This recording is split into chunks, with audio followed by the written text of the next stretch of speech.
još napetiji i još intenzivniji. Svaki lik krije po neku tajnu i to je ono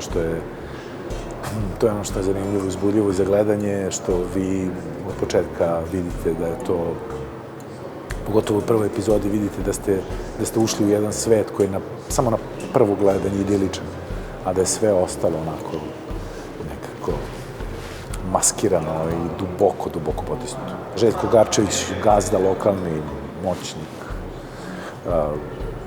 kontroverzni biznismen, već dobro debelo pustio korene u tom statusu kom ga zatičemo kada počinje druga sezona. Upravo taj odnos sa ćerkama, to je ono što je bilo najveći izazov, zato što ni sa Anjom ni sa Lidijom prethodno nisam radio i kada ne morate da stvorite jedan baš otvoren, dubok, iskren odnos sa ćerkama, a prosto se upoznajete tek na tom setu. Na prvu loptu, ono što bi svaki laik rekao, iz sive smo prešli u žuto-naranđastu. Onda smo iz nekog minusa i koketiranja s minusom došli u plus 40. Sve to nekako doprinosi celoj priči.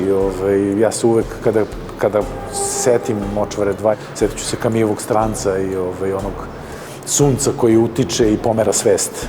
Tako da je to negde na taj način donosi tako neku novu dimenziju. Negde je to u stvari i dobro. Gledali ste prvu sezonu, imate neka očekivanja, neki utisak, ali sad vas ovo potpuno izmešta i gura vas u nekom drugom pravcu.